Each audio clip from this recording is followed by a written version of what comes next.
Friends, আমরা যখন ধীরে ধীরে বয়স বাড়তে থাকে, মাংসপেশিগুলো শিথিল হয়ে যায়, বিশেষ করে আমাদের পায়ের পেশিগুলো দুর্বল হয়ে পড়ে। আমরা কিন্তু পা দিয়ে আসলে অনেক বেশি পরিমাণে কাজ করতে হয়। পা হচ্ছে আমাদের দেহের ভারসাম্য এবং ভিত্তি। পা যদি সঠিকভাবে কার্যক্রম সম্পূর্ণ করতে না পারে, পা দিয়ে সিঁড়ি বেয়ে ওঠা, ভারী কাজ করা আমাদের জন্য কিন্তু অনেক বেশি পরিমাণে কঠিন হয়ে পড়ে। মাংসপেশি সাধারণত কমে যায় কিংবা মাংসপেশি দুর্বল হয়ে গেছে, এরকম রোগীর সংখ্যা নেহাত কম নয়। যাদের মাংসপেশি সাধারণত কমে যায়, এটি কিন্তু আসলে মাংসপেশির সমস্যা। মাংসপেশিগুলো কমে গিয়ে মাংসপেশির কার্যক্ষমতা সাধারণত দুর্বল হয়ে পড়া, সাধারণত এই সমস্যাটিকে বলা হয় সার্কোপেনিয়া।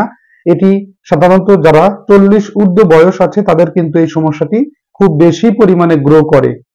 সিঁড়ি দিয়ে উপরে ওঠা কিংবা ভারী কাজ করা, পা দিয়ে সাধারণত পা নিয়ে নড়াচড়া করা কিংবা কোনো কিছু বিশেষ করে সাইকেল চালানো কিংবা পা দিয়ে কোনো কাজ করা, পায়ের সঠিক কার্যক্রম ব্যাহত হয়। এই সমস্যাটি শুরু হয় আমাদের বয়স যখন 40 কিংবা 40 ঊর্ধ্ব হয়ে যাচ্ছে, তখন থেকেই এই সমস্যাটির উৎপত্তি। কিন্তু লম্বা সময় ধরে এই সমস্যাটি চলতে থাকলে এই সমস্যাটি ধীরে ধীরে বাড়ে এবং বেড়ে গিয়ে আমাদের যারা বয়স্ক ব্যক্তি আছে তাদের পা কিন্তু অকেজো হয়ে যায়। বয়স সাধারণত শেষ বয়সে গিয়ে তারা হাঁটতে অক্ষম হয়ে যান, পা রেস্ট্রিক্টেড হয়ে যায়, পায়ের সঠিক কার্যক্রম সম্পন্ন করা সম্ভব হয় না।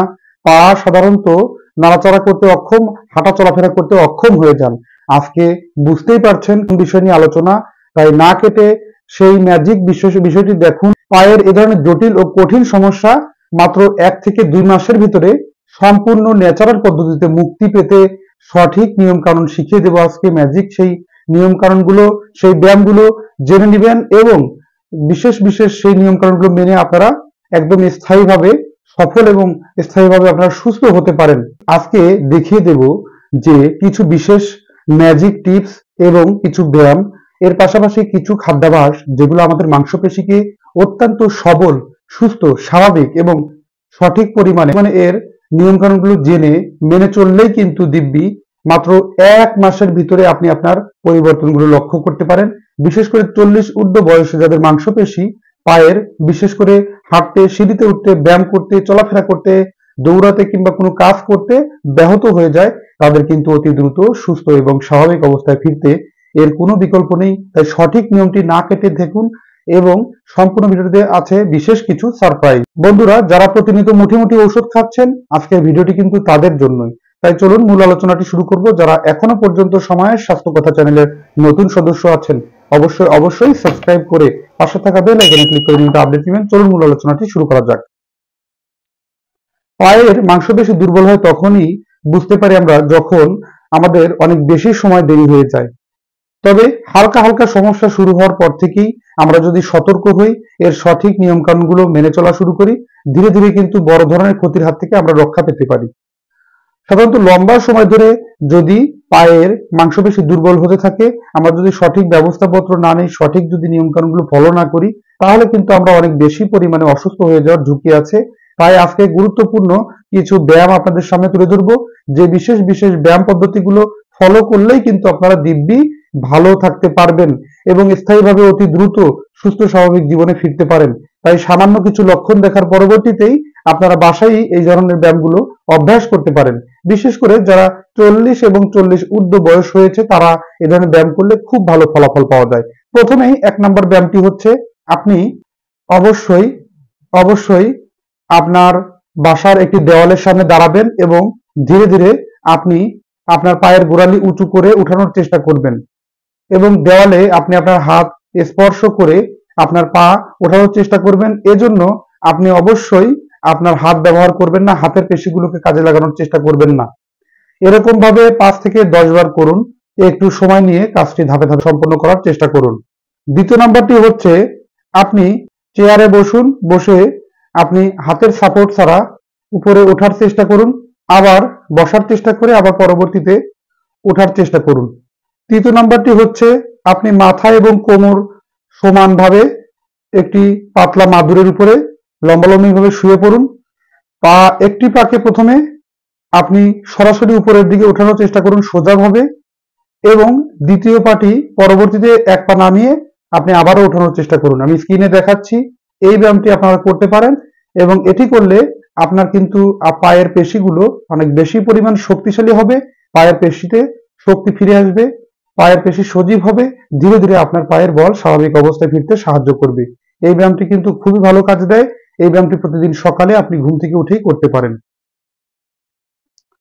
চতুর্থ নম্বরটি হচ্ছে চেয়ারে বসা, পা দিয়ে একটা কিছু ধরার চেষ্টা করা।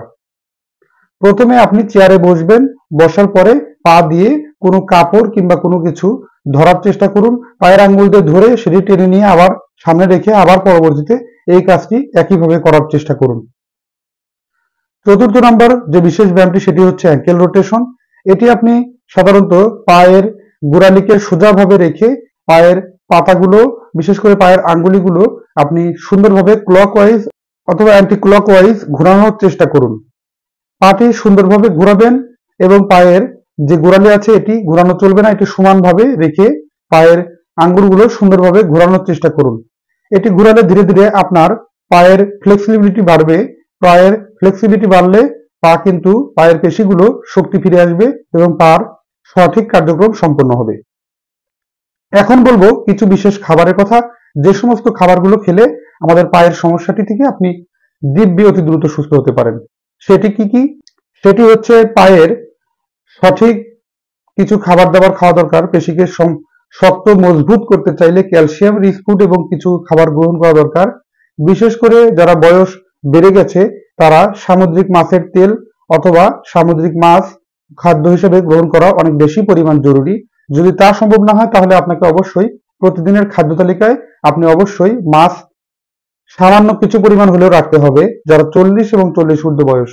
এর পাশাপাশি আপনারা ওমেগা 3 ফ্যাটি অ্যাসিড সম্পন্ন এই মাছের তেলে আছে পর্যাপ্ত, এবং যা কিনা আমাদের পায়ের স্বাস্থ্য এবং পায়ের যে পেশিগুলো এর দুর্বলতা কাটাতে সাহায্য করে। এতে থাকা ওমেগা 3 ফ্যাটি অ্যাসিড এটি কিন্তু হার্ট অ্যাটাকের ঝুঁকি কমিয়ে ফেলে এবং ক্ষতিকর কোলেস্টেরল লেভেলকে কমিয়ে স্বাভাবিক ভ্যালুতে ফিরে আনতে সাহায্য করে। এছাড়াও কিছু প্রোটিন রিচ ফুড খেতে হবে, যে সমস্ত খাবারে প্রোটিন বেশি থাকে, যেমন চিয়া সিড আছে, দুধ ও দুগ্ধজাত খাবার, পনির, ঘি, মাখন, এগুলো খাদ্য হিসেবে গ্রহণ করা যেতে পারে। এছাড়াও সাদা তিল দিয়ে বানানো খাবার, সাদা তিলে প্রচুর পরিমাণে ক্যালসিয়াম বিদ্যমান এবং এর পাশাপাশি আরো কিছু খাবার আছে যে সমস্ত খাবারগুলোতে অনেক বেশি পরিমাণ ক্যালসিয়াম বিদ্যমান, যেমন শাকসবজি, ব্রকলি, পালং, লেটুস, এই সমস্ত খাবারগুলো অর্থাৎ সবজিগুলোকে সুন্দর করে আপনারা খাদ্য হিসেবে গ্রহণ করতে পারেন। এগুলো খেলে কিন্তু আপনার পায়ের পেশিগুলো মজবুত হয় এবং ক্যালসিয়ামের চাহিদা শরীরের পূর্ণ হয় এবং প্রাকৃতিক উপায়ে খুব সহজেই এই ধরনের চাহিদা পূর্ণ করা সম্ভব। বন্ধুরা, এই সমস্ত নিয়মকানুনগুলো মেনে চলুন এবং অতি দ্রুত সুস্থ ও স্বাভাবিক অবস্থায় ফিরতে এই সঠিক ব্যায়ামগুলো যে দেখিয়ে দিয়েছি এই ব্যায়ামগুলো করুন। এ ধরনের ব্যায়াম অতি দ্রুত স্বাভাবিক করতে এবং সুস্থ থাকতে সাহায্য করবে এবং এই নিয়মকানুনগুলো মেনে চললেই কিন্তু দিব্যি ভালো থাকতে পারবেন। ধন্যবাদ। আজকের অনুষ্ঠানটি এই পর্যন্তই। পরবর্তীতে নতুন কোনো আয়োজন নিয়ে হাজির হবো। সে পর্যন্ত ভালো থাকবেন, সুস্থ থাকবেন, সময়ের স্বাস্থ্য কথার সাথেই থাকবেন। আল্লাহ হাফিজ।